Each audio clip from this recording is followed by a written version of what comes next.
তৃণমূলের গোটা দলটা সমাজ বিরোধীদের ওপর যেভাবে চড়ে পড়েছে সমাজ বিরোধীদের ঘাড়ে, সমাজ বিরোধীরা এখন তার মতো করে তৃণমূলকে চালাবে। তৃণমূল রাজনীতিটাকে মানুষের উপকার হিসেবে দেখে না, তৃণমূল রাজনীতিটাকে দেখে আসলে ব্যবসা হিসেবে। জল ছাড়া মাছ বাঁচে না, চুরি ছাড়া তৃণমূল বাঁচে না, এর থেকে সহজ কথা আর কিছু নেই। তৃণমূল সরকারে আছে বলে বিজেপি এগুলো সহজে করতে পারছে, কারণ এই ধরনের দুষ্কৃতিকারীদের, এই ধরনের উস্কানিমূলক মন্তব্য যারা দেন, ভিডিও যারা পোস্ট করেন, তাদের বিরুদ্ধে পুলিশ কোনো ব্যবস্থা নেবে না। তারা আরএসএস, বিজেপি, অমুক তমুক নেতা হওয়া সত্ত্বেও, কারণ তৃণমূলের ছাতা মাথার উপর রয়েছে। দুর্নীতিগ্রস্ত তৃণমূল, দুর্নীতিগ্রস্ত বিজেপি তাকে আটকাতে চাইছে না, আসলে পারছে না নয়, চাইছে না, চলছে। এবার মানুষ ভাগের রাজনীতি, মানুষ খুনের রাজনীতি, চুরির রাজনীতি, এই রাজনীতি আমরা করি না বলেই আসলে আমাদের দিকে এই ধরনের তির্যক মন্তব্য ধেয়ে আসে। যাই হোক, বিরোধীরা যে বামপন্থী রাজনীতিকে এই কারণে আসলে ভয় পায়, এই ভয়টাকে অন্যভাবে প্রকাশ করার চেষ্টা করা হয়। কোটি কোটি টাকা দিয়ে গরু ছাগলের মতো লোককে কিনে নেওয়া ছাড়া বিজেপি ভোটে জিততে পারবে না। অভিযোগ এসেছিল তন্ময় ভট্টাচার্যের বিরুদ্ধে এবং তাকে হাজিরাও দিতে হয়, এর জন্য এফআইআর দায়ের করেন ইডি। তো গত শনিবার তিনি সময় মতো সেই বরানগর থানাতে হাজিরা দিতে যায় এবং থানা থেকে বেরিয়েই সাংবাদিকদের মুখোমুখি জানায় যে তাকে আর হাজিরা দিতে হবে না, পুলিশ এমনটাই বলছে। কোথাও কি মনে হচ্ছে যে চুপি চুপি এফআইআর তুলে নিয়েছে মেয়েটি? কি মনে হয় এফআইআর তুলে নেওয়া হয়েছে কি হয়নি এই বিষয়টা তো বলতে পারবো না, সেটা তো পুলিশ জানবেন এবং যার বিরুদ্ধে অভিযোগ হয়েছে তন্ময়বাবুই ভালো বলতে পারবেন। কিন্তু পুলিশি তদন্ত যা চলছে সেটা চলুক, পুলিশের তদন্ত থেকে যা আউটকাম বেরোবে সেটা সাধারণ মানুষের জানার অধিকার আছে। পার্টিতেও আভ্যন্তরীণ তদন্ত চলছে, সেই তদন্তেরও যা ফলাফল আসবে সেটাও সাধারণ মানুষ জানতে পারবেন।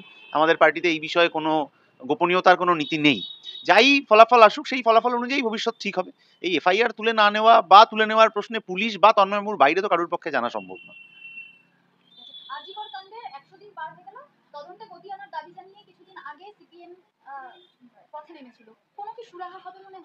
মানুষ পথে নামলেই তবেই সুরাহা হয়। এর আগে কৃষক আন্দোলনের সময় বা এই তামিলনাড়ুতে কিছুদিন আগে স্যামসাং এর কর্মচারীদের আন্দোলনের সময় মানুষ যখন পথে নেমেছিলেন তখনই সুরাহা পেয়েছিল। কৃষকরাও তাদের দাবি আদায় করে বাড়ি ফিরেছিলেন, তামিলনাড়ুতে স্যামসাং এর কর্মচারীরাও তাদের যে ন্যায্য দাবি সেটা আদায় করেই বাড়ি ফিরেছিলেন। 9ই আগস্ট থেকে আরম্ভ করে 100 দিন পেরিয়ে যে আন্দোলন মানুষ করছেন, সেই আন্দোলন কোনো সিবিআই বা সিবিআই এর মাথার উপর যে সরকার, তাদের সাথে এই রাজ্য সরকারের সেটিং ইত্যাদির মার প্যাচে, ইত্যাদির বেড়াজালে যাতে আটকে না যায়, সেই জন্যই মানুষকে নিয়ে পথে নামা, যাতে সিবিআই এর ওপর আরো চাপ সৃষ্টি করে এই ঘটনায় যারা আরো জড়িত, তথ্য প্রমাণ লোপাটে যারা জড়িত, তাদের সবাইকে গ্রেপ্তার করে শাস্তি দেওয়ার দাবি। এবং আমরা বিশ্বাস করি যে মানুষ পথে নামলে ফলাফল হবে। গ্রামের মানুষের মন পেতে মরিয়া সিপিএম, তাদের সিদ্ধান্ত শুধু শহুরে মধ্যবিত্তদের সমর্থন পেলে হবে না, যদিও গ্রামের বেশিরভাগ মানুষের সমর্থন তৃণমূলের দিকে। গ্রামের বেশিরভাগ মানুষের সমর্থন তৃণমূলের দিকে এটা পঞ্চায়েত নির্বাচনের সময় বোঝা যায়নি। যদি বেশিরভাগ মানুষের সমর্থন তৃণমূলের দিকে থাকতো, তাহলে ওই পঞ্চায়েত ভোটের সময় ব্যালট বক্সের মধ্যে কালি ঢেলে, মারধর করে, গুলি চালিয়ে একের পর এক বামপন্থী কমরেডকে খুন করে ওদেরকে ভোট দখল করতে হতো না। ব্যালট ছিঁড়ে রাস্তায় পড়ে রয়েছে, কেউ খেয়ে ফেলছে, কেউ কালি ঢেলে দিচ্ছে, যেখানে গোনা হচ্ছে সেইখানের অফিস দখল হয়ে যাচ্ছে, কলেজ দখল হয়ে যাচ্ছে। এই সমস্ত কিছু করে পঞ্চায়েত নির্বাচনটা যে দখল করার রাজনীতি তৃণমূল করেছিল, সেটা নিশ্চয়ই মানুষের স্মৃতি থেকে মুছে যায়নি। ফলে একটা ভয়ের রাজনীতি তৈরি করে মানুষকে এই চাওয়া পাওয়া না পাওয়া ইত্যাদির ঘোলা জলের মধ্যে তৃণমূল ফেলে দেওয়ার চেষ্টা করছে। আমরা বামপন্থীরা চেষ্টা করছি এটা বলার জন্য যে আপনি যেটা আপনার অধিকারে পাবেন সেটাকে আসলে কারুর দয়ার দান মনে করবেন না। সরকারি প্রকল্প আমার অধিকার, সরকারি প্রকল্প পেয়েও আমার স্বাধীনভাবে ভোট দেওয়াটা আমার অধিকার, যেটা তৃণমূল এই সংস্কৃতিটাকে বদলে দেওয়ার চেষ্টা করছে। তার বিরুদ্ধেই সাধারণ মানুষ লড়ছেন, বামপন্থীরাও তার বিরুদ্ধে লড়ছেন। গ্রামের মানুষকে, শহরের মানুষকে, মফস্বলের মানুষকে এই কথাই আমরা বোঝানোর চেষ্টা করছি। বিরোধীদের একাংশ বলছে যে সিপিএম দলটা নাকি শুধুমাত্র সোশ্যাল মিডিয়ার উপরই নির্ভর করে চলে, তাদের কোনো সমর্থন নেই, একদম শূন্য। এটা তৃণমূল বিজেপি যদি বলে থাকে, তাহলে তৃণমূল চুরির ওপর ভিত্তি করে এবং বিজেপি কাটো বাটো, মানুষকে ভাগ করো, খুন করো, এই করো ওই করো, তার উপর ভিত্তি করে চলছে। এবার মানুষ ভাগের রাজনীতি, মানুষ খুনের রাজনীতি, চুরির রাজনীতি, এই রাজনীতি আমরা করি না বলেই আসলে আমাদের দিকে এই ধরনের তির্যক মন্তব্য ধেয়ে আসে। যাই হোক, বিরোধীরা যে বামপন্থী রাজনীতিকে এই কারণে আসলে ভয় পায়, এই ভয়টাকে অন্যভাবে প্রকাশ করার চেষ্টা করা হয়। ফলে যাদের দলের দিকে তাকালে চোরেদের ভিড়, দুষ্কৃতীদের ভিড়, মানুষ ভাগের রাজনীতি করা লোকেদের ভিড়, সেই মানুষগুলো বামপন্থীদের সম্পর্কে দুটো খারাপ কথা বলবে, এর মধ্যে অস্বাভাবিক কোনো ব্যাপার নেই তো। গোটা কলকাতা শহর জুড়ে ডিআর লটারির বিভিন্ন দপ্তরে যে ইডি হানা দিয়েছিল এবং কোটি কোটি টাকা উদ্ধার হয়েছে, তবে রাজনৈতিক দল বিজেপি এবং সিপিএম পরস্পর বিরোধী কথা বলছে, নিয়ে আপনি কি বলবেন? বিজেপি রাজনৈতিক দল, তারা আবার বলবে কি? তাদের তো গোটা দেশের মাথায় তারা বসে রয়েছে। ইলেকটোরাল বন্ডের মাধ্যমে যে হাজার হাজার কোটি টাকা বিভিন্ন সংস্থা এই বিজেপি তৃণমূলকে দিয়েছিল, তাহলে ডিআর লটারি তৃণমূলকে এত টাকা ইলেকটোরাল বন্ডে দিল কেন? সেই বিষয়ের তদন্ত বিজেপি করতে পারবে? ক্ষমতা নেই। সারদা নারদা নিয়োগ দুর্নীতি অমুক তমুক যাবতীয় দুর্নীতির তদন্ত যা আসলে সিবিআই এর বা ইডির করার কথা ছিল, সেই তদন্তের গতি স্লথ হয়ে যাচ্ছে, কারণ বিজেপি চায় না তৃণমূলের নেতারা আসলে জেলে যান। ফলে বিজেপি এই ইলেকটোরাল বন্ডে দুর্নীতি, কে কাকে কেন টাকা দিল, এই বিষয়ে কোনো তদন্ত করবে না। আর তৃণমূল হঠাৎ করে এই লটারি কোম্পানির থেকে এত এত টাকা কেন পেলো, এটা তো আজকে জলের মতো পরিষ্কার। তৃণমূলের নেতারা, নেতাদের বউয়েরা, তারা সবাই একাধিকবার করে ফার্স্ট প্রাইজ পাবেন, আর তারপর ওই কালো টাকা সাদা করার রাজনীতি একটা লটারি সংস্থা তৃণমূলের সাথে যোগসাজশে করবে, এটা বিজেপি নেতারা জানেন। তাহলে দুর্নীতিগ্রস্ত তৃণমূল, দুর্নীতিগ্রস্ত বিজেপি তাকে আটকাতে চাইছে না, আসলে পারছে না নয়, চাইছে না। ফলে ডিআর লটারি হোক কি নিয়োগ দুর্নীতি হোক, এই যাবতীয় দুর্নীতির বিরুদ্ধে তদন্তে সাধারণ মানুষকে সাথে নিয়ে বামপন্থীরা রাস্তায় রয়েছে। সেই জন্যই তৃণমূল বিজেপির এত রাগ আসলে আমাদের উপর। বিজেপি ভরাডুবি উপনির্বাচনে এই রাজ্যের বিরোধীরা কি শুধু সোশ্যাল মিডিয়াতেই ঝড় তুলেছিলেন? তৃণমূলে কেউ কেউ কটাক্ষ করছেন। এই এত বিপুল ভোটে কিভাবে জিতলো? বিপুল ভোটে তো ভোট লুট করেই জেতা যায়। এই যে 1,30,000 ভোট, তা 1,50,000 ভোটে জেতা, এই সমস্তটা ওখানে ভোট না হওয়ার প্রমাণ। উত্তর 24 পরগনায় ভোটের দিন গোলাগুলি চলে যেভাবে তৃণমূলের নেতারা আক্রান্ত হয়েছেন, বোঝাই যাচ্ছে যে একটা ভয়ের রাজনীতি তৈরি করে এই ভোট করার চেষ্টা করা হয়েছিল। আর মানুষের মধ্যে ভয় ঢুকিয়ে দেওয়ার চেষ্টা করা হয়েছে, ভোট না দিলে তোমাকে ইলেকট্রিক দেবো না, খাবার দেবো না, রাস্তা দেবো না, পানীয় জল দেবো না, অমুক সরকারি প্রকল্প দেবো না। এই গত 13 বছর ধরে এই ধরনের ব্ল্যাকমেলিং এর রাজনীতির বিরুদ্ধে মানুষ কিন্তু আরজিকরের ঘটনায়, ফারাক্কার ঘটনায়, জয়নগরের ঘটনায় রুখে দাঁড়িয়েছিলেন।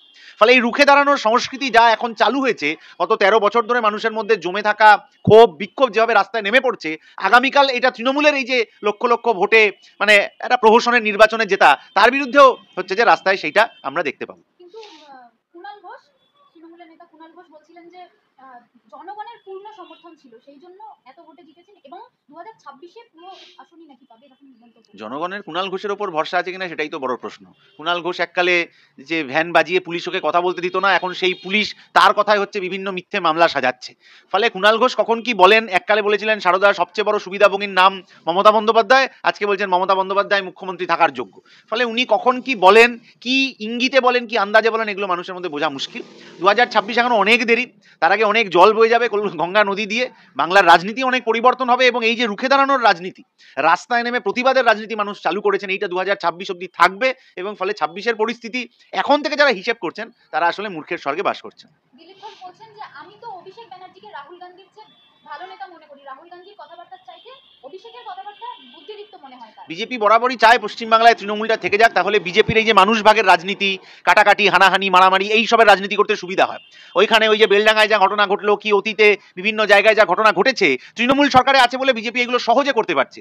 কারণ এই ধরনের দুষ্কৃতিকারীদের, এই ধরনের উস্কানিমূলক মন্তব্য যারা দেন, ভিডিও যারা পোস্ট করেন, তাদের বিরুদ্ধে পুলিশ কোনো ব্যবস্থা নেবে না, তারা আরএসএস বিজেপি অমুক তমুক নেতা হওয়া সত্ত্বেও, কারণ তৃণমূলের ছাতা মাথার উপর রয়েছে। তৃণমূলের দুর্নীতিগ্রস্ত নেতাদেরকে বিজেপি ইডি সিবিআই দিয়ে ধরিয়ে দেবে না, আর তার বদলে বিজেপিকে এই বাংলায় মানুষ ভাগের রাজনীতি করতে তৃণমূল উৎসাহিত করবে। কারণ শোলে সিনেমার মতো আধে ইধার যাওয়া আধে উধার যাওয়ার মতো ভোট ভাগের রাজনীতি তৃণমূলের বিজেপি এখানে করতে চাইছে। তৃণমূল বিধায়কের শ্বশুর বাড়িতেই চলছে বিদ্যুৎ চুরি। পূর্ব বর্ধমানের খণ্ডঘোষের তৃণমূল বিধায়ক নবীন চন্দ্র বাদুর শ্বশুর বাড়িতে এখন বুকিং সিস্টেম করে। জল ছাড়া মাছ বাঁচে না, চুরি ছাড়া তৃণমূল বাঁচে না, এর থেকে সহজ কথা আর কিছু নেই। বিদ্যুৎ, কয়লা, গরু, বালি, চাকরি, হাতির দাঁত, ল্যাম্পোস্ট, কি না চুরিটা গত 13 বছরে তৃণমূল করেছে। বাড়ি, ঘর, রাস্তা, খাটা পায়খানা, সবেতে যা চুরি হয়েছে তার সাথে তৃণমূলের যোগ আছে। কারণ চুরি ছাড়া ওরা বাঁচতে পারবে না। কারণ তৃণমূল রাজনীতিটাকে মানুষের উপকার হিসেবে দেখে না, তৃণমূল রাজনীতিটাকে দেখে আসলে ব্যবসা হিসেবে। যে নেতা এখানে ক্যান্ডিডেট হলেন, তিনি টাকা ইনভেস্ট করে ক্যান্ডিডেট হলেন, আগামী 5 বছর এই টাকা তুলে নিতে হবে বলে। ফলে এই গোটা দুর্নীতি তন্ত্রটা তৃণমূল চালাতে সাহস পাচ্ছে, কারণ তারা জানে যে এই দুর্নীতি না করলে, 7 দিন যদি তৃণমূল দুর্নীতি না করে থাকে পশ্চিমবাংলায়, তাহলে এখানে রাখা টেবিলে রাখা কর্পূরটা আগে উবে যাবে না তৃণমূলটা আগে উবে যাবে, এটা কেউ বলতে পারবে না।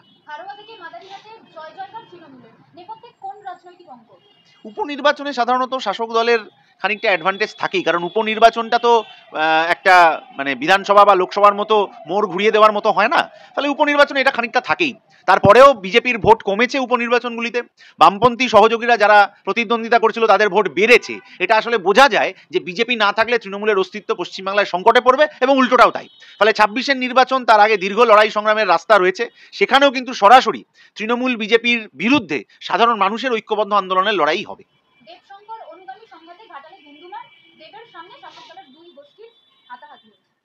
শাসক দলের হাতাহাতি কোথায় না হচ্ছে, মাননীয় সাংসদের তো সেই হাতাহাতির মাঝখানে পড়ে তাদেরকে ঠান্ডা করা উচিত ছিল। তো সেই ভিডিওর মধ্যে তো আমরা শাসক দলের সাংসদকে সেটা করতে দেখিনি, কারণ এই শাসক দলের সাংসদের অনুগামী বলে বা কি বিধায়কের অনুগামী বলে যাদের বলা হচ্ছে তাদের একাংশ আসলে সমাজ বিরোধী। বাঘের পিঠে উঠে পড়া যায়, কিন্তু তারপর বাঘ আর আপনার মতো করে চলবে না, সে তার মতো করে চলবে। তেমনি তৃণমূলের গোটা দলটা সমাজ বিরোধীদের ওপর যেভাবে চড়ে পড়েছে, সমাজ বিরোধীদের ঘাড়ে, সমাজ বিরোধীরা এখন তার মতো করে তৃণমূলকে চালাবে। ফলে কোথায় কোন উৎসব থেকে কত টাকা লুট করতে হবে, কোথায় কোন কমিটি দখল করতে হবে, কোথায় সিন্ডিকেট করতে হবে, সিন্ডিকেটের সমস্যা হলে, ভাগাভাগির সমস্যা হলে কাউন্সিলরের দিকে গুলি চালিয়ে দিতে হবে, এটা আর তৃণমূল আজকে নিয়ন্ত্রণ করে না। এটা সেই দুষ্কৃতী বাহিনী নিয়ন্ত্রণ করে যারা তৃণমূলের ঝান্ডা কাঁধে নিয়ে গোটা পশ্চিমবাংলাটাকে লুঠের সাম্রাজ্যে পরিণত করতে বেরিয়ে পড়েছে। তো সাংসদ এই ঘটনার পর, নির্বাচনের আগে তো অনেক ভালো ভালো কথা আমরা তার মুখ থেকে শুনেছিলাম, এই ঘটনার পর সাংসদ কি তার দলের ওই দুষ্কৃতীদের উদ্দেশ্যে, ওই যারা মারামারি করছিলেন সেই নেতাদের উদ্দেশ্যে একটা শব্দ বলতে পেরেছেন? না। তৃণমূল আসলে সাধারণ গণতন্ত্রপ্রিয় মানুষ, তাদের সবার মুখে লিউকোপ্লাস লাগিয়ে দিয়েছে। যে মাননীয় 10 বছর আগে বামপন্থীদের মুখে লিউকোপ্লাস লাগাতে বলেছিলেন, এখন এমন পরিবর্তন হয়েছে যে তৃণমূলের বিধায়ক সাংসদদের মুখে লিউকোপ্লাস লাগানোর জন্য তাকে নিদান দিতে হচ্ছে। এই রকম অধঃপতনের জায়গায় পশ্চিমবাংলাকে তৃণমূল নিয়ে এসছে। ঝাড়খণ্ডে পরাজিত বিজেপি, মুখ রক্ষা ইন্ডিয়া জোটে। পশ্চিমবঙ্গের দুয়ে মুছে সাফ একেবারে বিজেপি, 6টি আসনেই জয় তৃণমূলের। মহারাষ্ট্রে বিপুল ব্যবধানে জয় বিজেপি। মহারাষ্ট্রে কোন অস্ত্রে ভর করে জিতল বিজেপি? যে অস্ত্রে ভর করে ঝাড়খণ্ডে ওরা হেরেছে, মানুষ ভাগের রাজনীতি বিজেপি সব জায়গায় করতে গেছিল। দল বদলের রাজনীতি, দল ভাঙিয়ে অমুক নেতাকে নিয়ে এসে মুখ্যমন্ত্রী করে দেবো, এইসব লোভের রাজনীতি বিজেপি করেছে। এই একনাথ শিন্ডে, দেবেন্দ্র ফডনবিস এরা অতীতে কি ছিলেন, কোন লোভে পড়ে, কি চাপে পড়ে ইডি সিবিআই হামলা হয়ে যাবে বাড়িতে, এই চাপে পড়ে তাদেরকে দল ভাঙিয়ে নিয়ে আসা হয়েছে, এ সমস্ত সাধারণ মানুষ জানেন। ঝাড়খণ্ডেও সেই চেষ্টা করা হয়েছে। ঝাড়খণ্ডের মুখ্যমন্ত্রীকে জেলে পাঠিয়ে অন্য যে মুখ্যমন্ত্রী হলেন তাকে দলে টেনে নিয়ে মানুষ ভাগের রাজনীতি ছাড়া, ইডি সিবিআই কে দেখিয়ে ভয় দেখানো ছাড়া, আর কোটি কোটি টাকা দিয়ে গরু ছাগলের মতো লোককে কিনে নেওয়া ছাড়া বিজেপি ভোটে জিততে পারবে না। মহারাষ্ট্রে সেটা পেরেছে, ঝাড়খণ্ডে সেটা পারেনি। সাধারণভাবে এই দল বদলের রাজনীতি, ভয় দেখানোর রাজনীতি, হাজার হাজার টাকা ছড়িয়ে ভোট কেনার রাজনীতি যেদিন থেকে বিজেপি বন্ধ হয়ে যাবে, যেটা ঝাড়খণ্ডে হয়ে গেল, যেটা জম্মু কাশ্মীরে হয়ে গেল, অন্যান্য জায়গাতে যেটা হয়ে গেল, সেটা যেদিন আরো ছড়িয়ে পড়বে, সেদিন ভারতের মসনদ থেকে বিজেপিকেও পাত্তারি গোটাতে হবে।